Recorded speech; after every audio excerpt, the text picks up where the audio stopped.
take a quick look at a handful of some of the plant selections that are kind of nice on a day like today. I've got a nice snowy day here in central PA. The first thing I want to look at is just the impact of having some boxwood species sprinkled into your planting beds. There are some new gen varieties that are available that are a little bit more disease resistant, and those were not available when these were put in.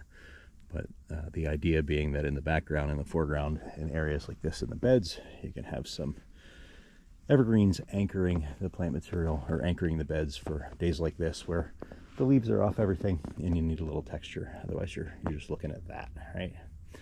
The other one is, I don't do a lot of pennisetum. This is a little bunny fountain grass.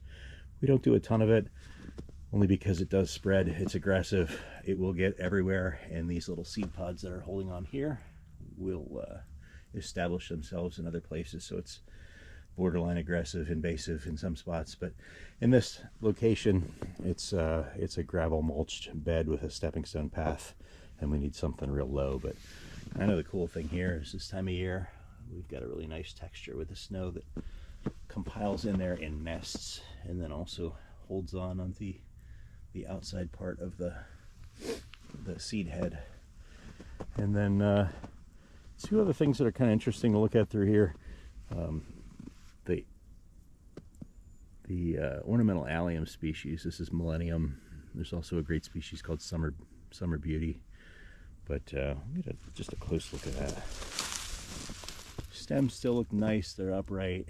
Right? You got a lot of snow that's just holding through. This is a light, fluffy snow, so it's not crushing everything yet. But that's allium species, always nice from that textural variety. And then we did leave some Amsonia up. We got a couple varieties here that we've seen in past areas. I'm going to see if I can not fall down the hill as I walk down to the lower area. And then the last plant I want to look at is kind of cool. You'll see a lot of times on my planting plans, you'll see a plant called Calamintha nepeta, which seems very redundant, but it's in the mint family. It's related to, or similar to, I should say, a nepeta or a catmint variety. But you get in real close and see these textures. Really clean, easy to clean up. It does have a mint smell to it, but through the season it just comes up. It ends up looking like a boxwood when it grows and green before the flower comes on. Then it comes up with this white flower head, which is really nice and durable and long lasting. After the first frost, that white flower head will become blue. So you're changing to yet another third color.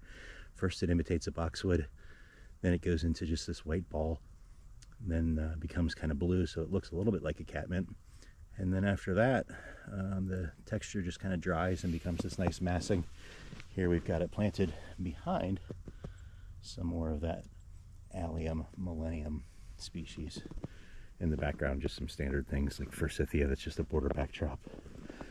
And just to look at some plantings in the far background, got some great Catawba rhododendron that was here when we were establishing the property and getting ready to settle in. So those are here in the background, and you can start to see that it's not a super cold day, but it's getting there because the leaves are starting to curl up on the rhodies.